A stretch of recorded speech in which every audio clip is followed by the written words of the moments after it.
I'm okay. It was much more emotional than I thought, and I found it very hard to speak outside the court. Cliff Richard amó a una mujer durante 50 años. Ella se casó con su mejor amigo, luego con otro y murió en sus brazos. Nunca se casó con nadie. Nunca tuvo hijos. Simplemente siguió cantando mientras ocultaba el mayor desamor en la historia de la música británica. Cuando la policía allanó su casa en 2014, no fueron los primeros en destruirlo. La BBC ya había llegado a un acuerdo secreto. Las acusaciones eran mentiras, pero el daño fue real. Perdió peso. Le dio herpes zoster. No podía dormir. Dijo que su propia casa se sentía contaminada. El hombre que una vez llenó el estadio de Wembley ahora temía salir de casa. El 14 de octubre de 1940, en el Hospital King George de Lucknow, India Británica, Harry Roger Webb llegó a un mundo que ya se tambaleaba bajo el peso de la guerra y la revolución. La Segunda Guerra Mundial estaba en pleno apogeo. Las protestas por la independencia de la India estaban en pleno auge. En 1946, estallaron disturbios durante el Día de Acción Directa, y las familias británicas comenzaron a huir de la colonia. Entre ellas se encontraban los Webb.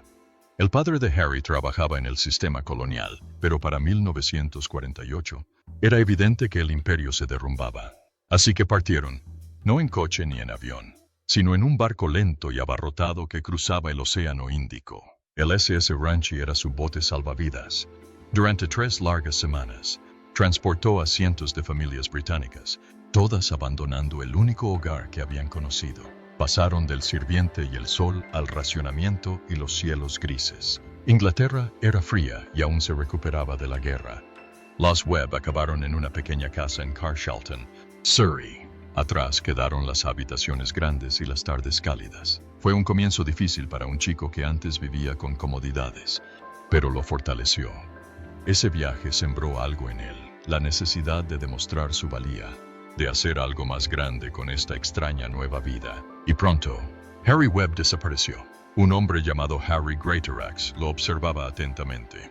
Gestionaba talento y tenía buen ojo para las tendencias. Le dijo a Harry, necesitas un nombre que suene a rock. Cliff, sugirió. Fuerte, británico, sólido, como un acantilado. Luego llegó Richard, un homenaje a Little Richard, la alocada estrella del rock estadounidense. Harry Webb se había ido. Nació Cliff Richard. No solo cambió su nombre, sino que transformó la música británica. El 29 de agosto de 1958, salió una canción llamada Muévete. Sonaba crudo, fuerte y rebelde. Nada que ver con el pop limpio y educado de la época. Cliff solo tenía 18 años. La canción alcanzó el número 2 en las listas de éxitos del Reino Unido y causó sensación. Por primera vez, los adolescentes británicos tenían su propia estrella de rock. No estaba copiando a Estados Unidos. Estaba creando algo nuevo. Esa canción abrió las puertas a todos los que vinieron después, los Beatles, los Stones y más. Pero no era solo la música, era la locura. Cuando Cliff salió de gira ese mismo año, Gran Bretaña enloqueció. Las chicas gritaban, lloraban y se desmayaban. Los chicos lo odiaban por robarse el protagonismo. Los guardias de seguridad no pudieron contener a la multitud. Era un caos digno de Elvis. Pero esto ocurrió en Londres, Manchester y Leeds. Nunca había sucedido aquí. Lo llamaron la histeria del acantilado. A los periódicos les encantó, también a las discográficas. En 1959, la locura se duplicó. Cliff lanzó Living Doll. Ni siquiera quería hacerlo. Pensaba que la canción era demasiado suave, demasiado falsa. Lo odia, le dijo a su productor, pero la banda lo cambió a una balada lenta de estilo country. Alcanzó el número 1 y se mantuvo allí durante 6 semanas, vendiendo 770,000 copias. Obtuvo un disco de plata en noviembre. Para enero, ya tenía uno de oro. Luego llegó Travelin' Light, otro número 1. 5 semanas más en la cima. Entre los dos, Cliff vendió más de 1 millón de discos. Nadie más en Gran Bretaña lo había logrado antes. Hollywood lo llamó. En 1959, Cliff apareció en una película oscura y dramática llamada Serious Charge. No era nada alegre. Trataba temas de homosexualidad, acusaciones falsas y graves cuestiones morales. Cliff tenía solo 19 años, y a todos les impactó que firmara. Un año después, protagonizó Expresso Bongo. una película satírica que se burlaba de la industria musical. Con estos papeles, Cliff dejó claro que no era solo un ídolo adolescente, quería actuar, crecer, ser más que un simple cantante. Las estrellas del pop británico nunca lo habían hecho. Luego llegó Summer Holiday. El 10 de enero de 1963, la película se estrenó en Londres. 3,000 espectadores inundaron Leicester Square. Cliff ni siquiera pudo salir del coche. Esa noche se perdió su propio estreno, pero no importó.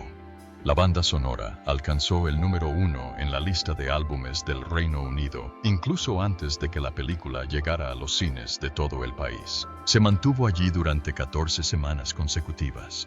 Varias canciones de la película alcanzaron el número 1 en la siguiente edición: Bachelor Boy, Summer Holiday, incluso el instrumental de The Shadow, Foot Tapper, encabezó las listas de éxitos. La película fue el segundo mayor éxito de taquilla británico de 1963, solo por detrás de Desde Rusia con Amor.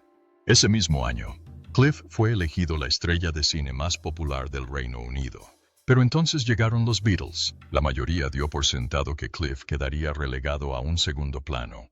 Sin embargo, en 1964, en plena Beatlemanía, Cliff lanzó 6 éxitos entre los 10 mejores.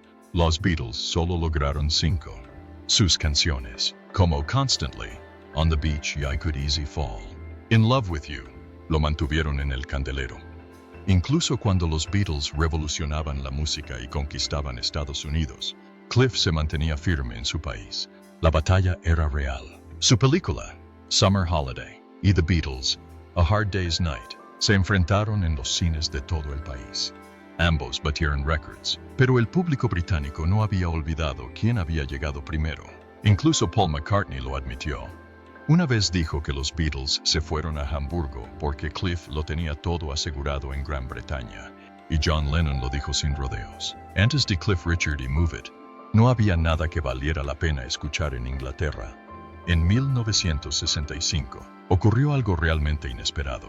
New Musical Express realizó una encuesta global entre sus lectores. Se les pidió a los fans que eligieran al mejor cantante masculino del mundo. Cliff venció a Elvis, venció a Lennon, venció a McCartney. Ese año, los Beatles lanzaron Help, I Rubber Soul. Elvis seguía agotando entradas en todas partes, pero Cliff ganó. ¿Por qué? Porque incluso con el mundo cambiando a su alrededor, Cliff siguió evolucionando. No intentó ser como los Beatles, no siguió modas. Equilibró baladas pop, películas que fomentaban la fe y un encanto genuino. Era coherente, y para los fans de todo el mundo, eso importaba. Él era su pilar antes de la invasión británica y mucho después. En junio de 1966, ocurrió algo que nadie en el mundo de la música previó.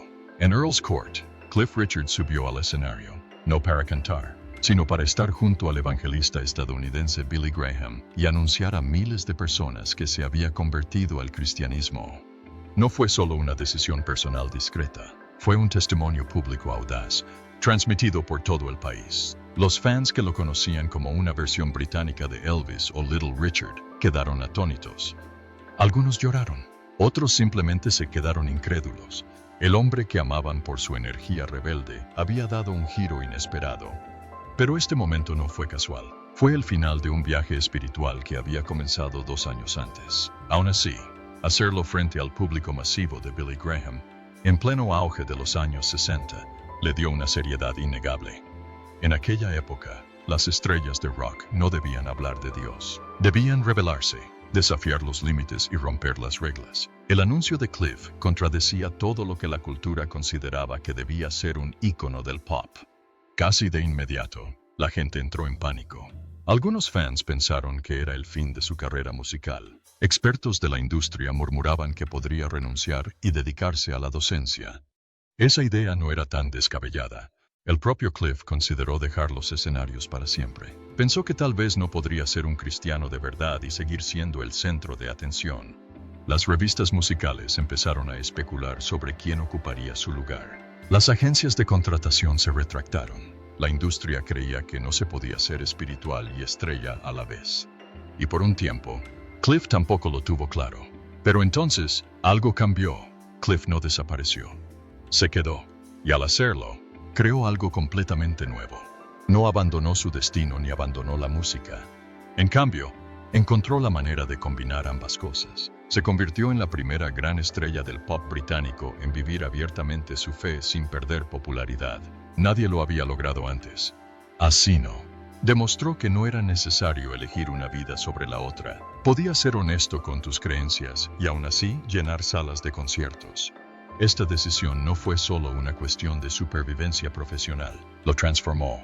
Cliff admitió más tarde que su imagen de rock and roll había sido falsa. No tenía confianza, solo fingía.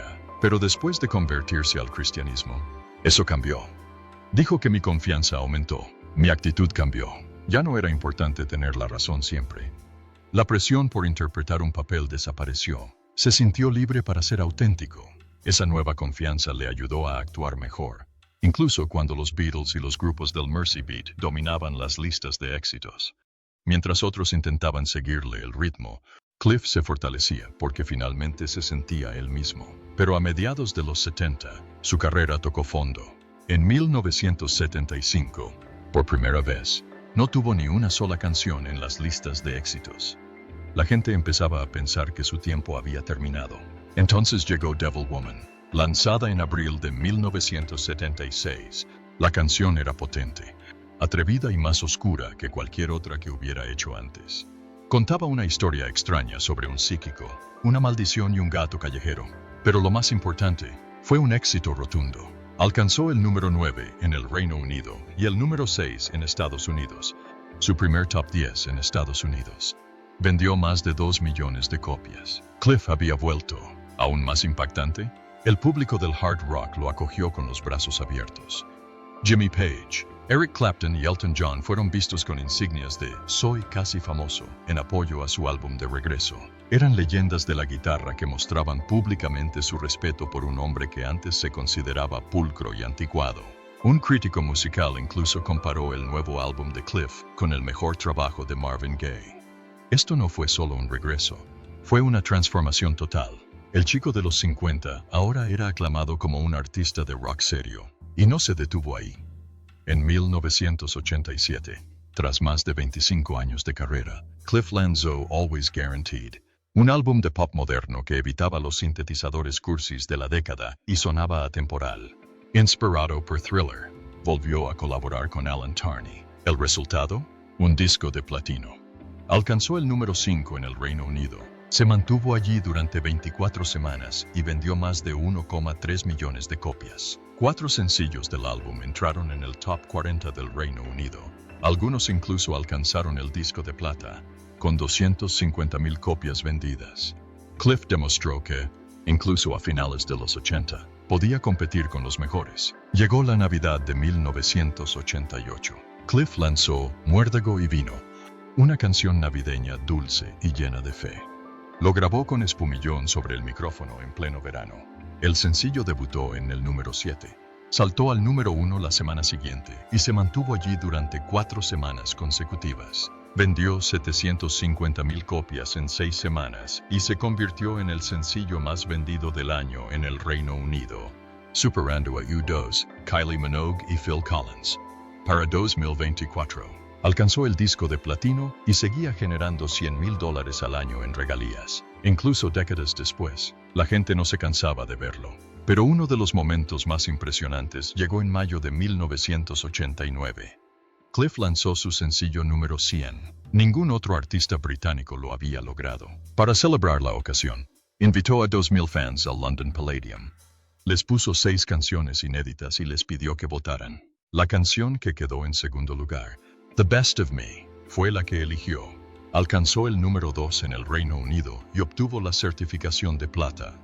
También se posicionó a nivel internacional, número 2 en Irlanda, 25 en Nueva Zelanda y 59 en Australia. No se trataba solo de alcanzar los 100. Se trataba de mantenerse relevante mientras la industria cambiaba constantemente. El concierto de Cliff Richard en el estadio de Wembley en junio de 1989 no fue un espectáculo cualquiera. Fue un espectáculo en toda regla. Lo llamaron el evento y le hizo honor. Wembley estaba abarrotado. Miles de personas acudieron para presenciar algo más que música. Era una máquina del tiempo. La primera mitad del concierto nos trajo de vuelta a los años 50, con Cliff rindiendo homenaje al programa de televisión Oh Boy, el mismo que impulsó su carrera en 1958. Cliff no actuó solo. Invitó a The Vernon's Girls, The Dallas Boys y The Kalin Twins, grupos que en su día dominaron el rock and roll británico. Para los aficionados del público, fue como entrar en una rocola viviente. Entonces empezó la segunda mitad. Fue entonces cuando Cliff demostró por qué no era solo un artista nostálgico. Interpretó sus éxitos más recientes con una seguridad que solo podía provenir de alguien que había conquistado las listas de éxitos durante décadas. Las cámaras estaban grabando. El concierto fue filmado profesionalmente y posteriormente lanzado como álbum en vivo y especial de televisión. Esto no fue solo un concierto, fue un momento histórico cuidadosamente planeado. Ese mismo año, 1989, Cliff recibió el mayor honor que los premios Bright podían otorgar, la contribución destacada a la música. Pero no se trataba solo de un trofeo, marcaba algo más grande. Se había convertido en el único cantante de la historia en alcanzar el número 1 en 5 décadas consecutivas.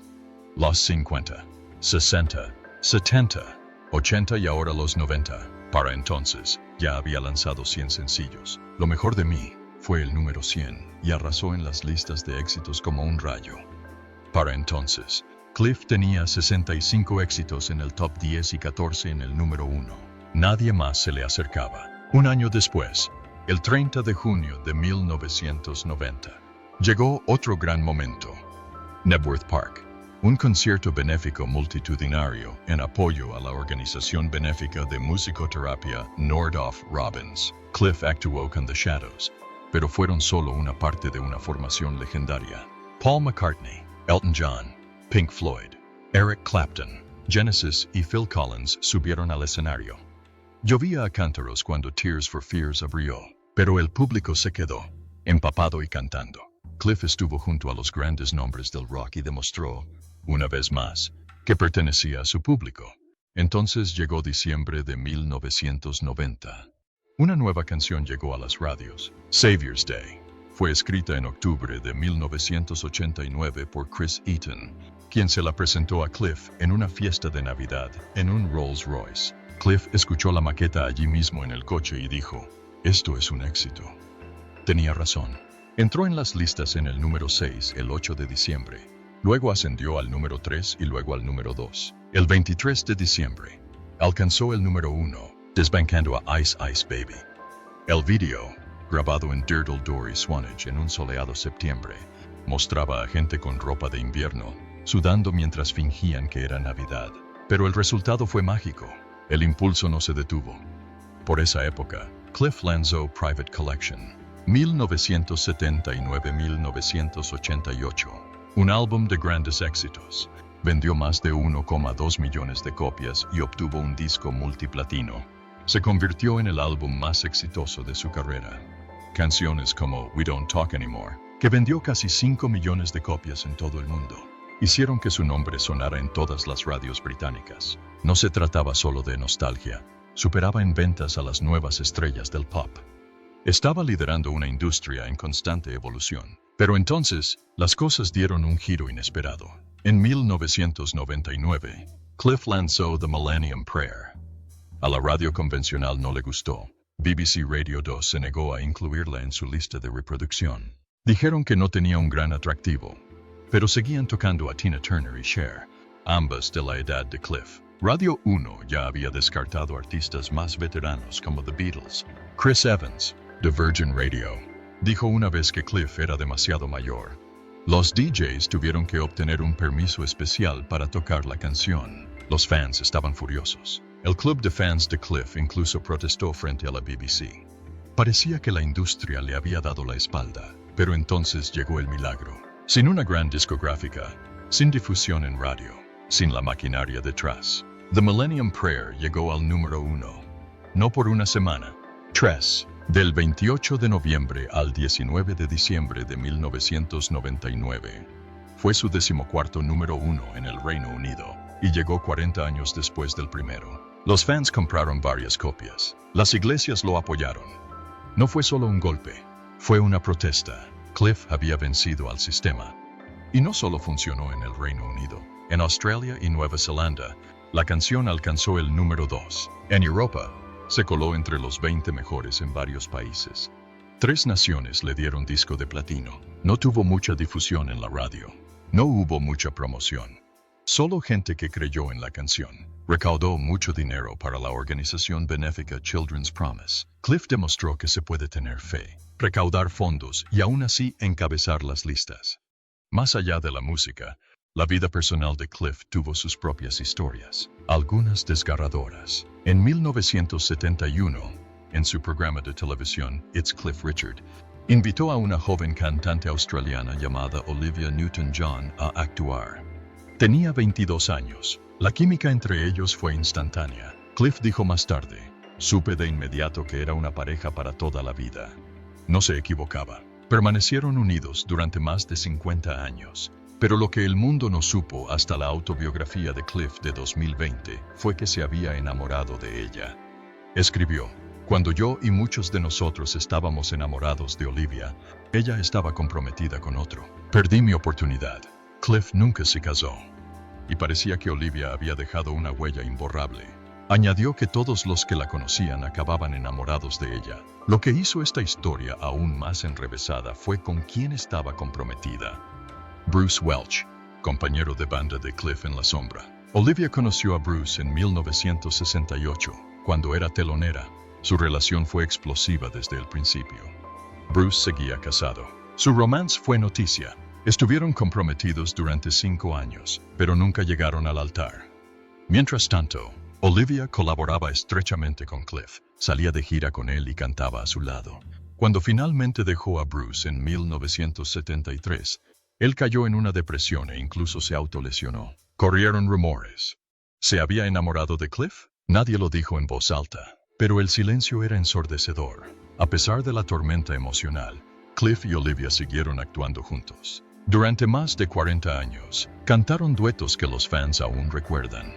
Su éxito de 1980, De repente desde Xanadu, fue solo uno de muchos. También interpretaron Cuando tenga 64 y otros clásicos en directo.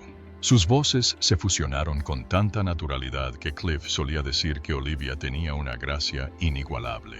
Su último dueto fue en octubre de 2015, durante el concierto del 75, o cumpleaños de Cliff en el Royal Albert Hall. Cantaron Swallow por última vez. Cuando Cliff lanzó su álbum de 2023, Cliff with Strings, My Kinda Life, usó esa grabación en vivo como homenaje a Olivia. Y luego llegó lo más difícil. 3 semanas antes de que Olivia muriera, Cliff la llamó. Estaba animada, cálida y alegre como siempre. Buenos días, Cliff. ¿Cómo estás, cariño? Dijo. No sonaba como alguien a punto de morir. Cliff escribió más tarde. Nunca pensé ni por un instante que, tras esa llamada, estaría escribiendo esto. Olivia había luchado contra el cáncer de mama durante 30 años. Era una luchadora, pero nunca dejó traslucir su dolor. Cuando falleció el 8 de agosto de 2022, Cliff quedó destrozado. Odio esa palabra, dijo, refiriéndose a la muerte. En cambio, dijo que simplemente había dejado de vivir. Era su manera de lidiar con el silencio que ella dejó atrás. El 14 de agosto de 2014, Cliff Richard se relajaba en su casa de Portugal cuando encendió la televisión. Lo que vio le dio un vuelco al corazón. En directo, helicópteros sobrevolaban su casa en Berkshire y la policía revisaba sus pertenencias. Su primer pensamiento fue simple pero escalofriante. Parecían ladrones, pero no se trataba de un robo. Fue una redada policial a gran escala, televisada a todo el mundo, gracias a un acuerdo secreto entre la BBC y la policía de South Yorkshire. La BBC había sido informada con antelación. Incluso la llamaron internamente la toma del dinero. Querían drama, lo consiguieron, y Cliff Richard quedó destruido. Tenía 77 años en ese momento. Era un ícono nacional con un historial impecable y décadas de servicio en el mundo de la música. Ahora estaba de rodillas en la cocina, sollozando. Las imágenes estaban por todas partes, desde el Reino Unido hasta Australia. Durante su testimonio ante el tribunal, Cliff lloró al leer la lista de países que habían transmitido imágenes de su vida privada siendo destrozada. Más tarde dijo que el estrés le hacía sentir que iba a sufrir un infarto o un derrame cerebral. Todo esto comenzó con una sola acusación. Un hombre de unos 40 años afirmó que, en 1985, Cliff lo había agredido durante un mitin de Billy Graham en el estadio Bromall Lane. Esa manifestación no fue un evento pequeño. Durante 5 noches, asistieron 200,000 personas. Cliff había subido al escenario con Graham, apoyando la causa cristiana que había defendido desde 1966. Pero la acusación se desmoronó rápidamente. El hombre describió una habitación con equipo deportivo donde ocurrió la presunta agresión. ¿El problema? Esa habitación ni siquiera existía en 1985. ¿Y el equipo deportivo? Estaba guardado en otro lugar. Aún así, la policía pasó 22 meses investigándolo. Ignoraron las declaraciones de sus propios agentes, asignados a vigilar a Cliff esa noche. Oficiales que estuvieron a su lado todo el tiempo. Y ni siquiera fueron entrevistados. La investigación se prolongó durante casi 2 años. Costó a los contribuyentes 800,000 y no presentó cargos. Nada, ni uno. Pero el daño ya estaba hecho. Como si la redada en vivo y los innumerables titulares no fueran suficientes, la BBC presentó su cobertura para el premio Primicia del Año. Sí, mientras Cliff aún estaba bajo investigación, la emisora presentó las imágenes de la redada a un concurso de premios. Tan solo esa decisión le valió a la BBC $20,000 adicionales en daños agravados posteriormente.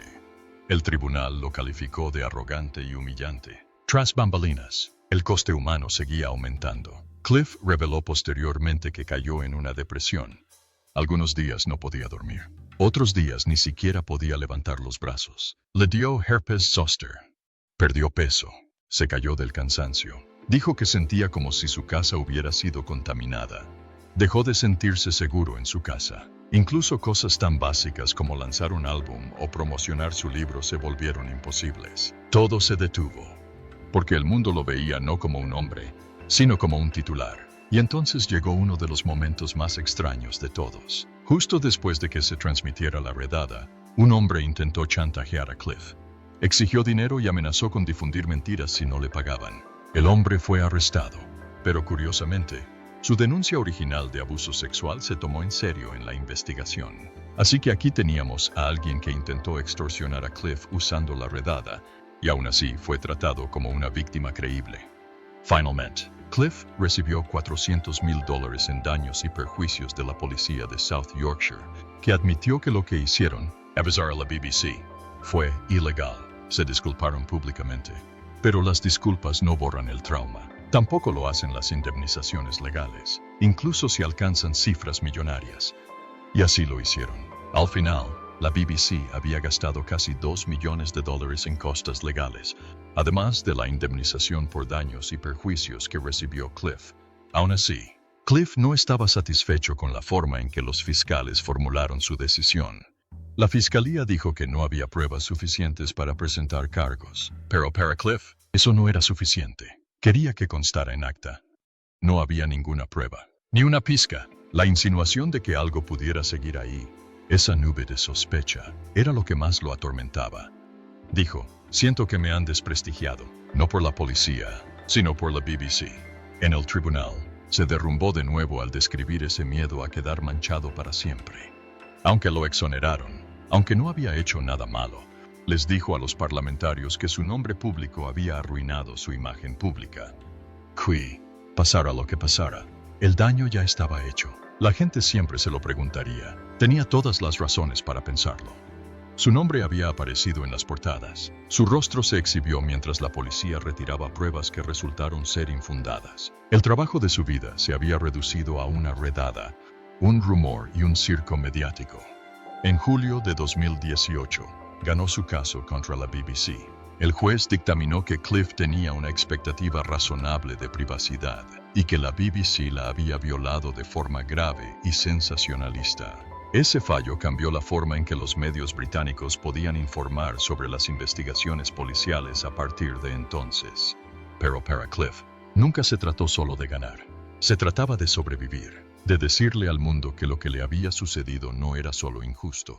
Fue inhumano. Nunca recuperó los 2 años de su vida. Nunca pudo borrar los titulares, ni las miradas, ni la sensación de que su nombre, por muy limpio que estuviera, siempre llevaría una sombra.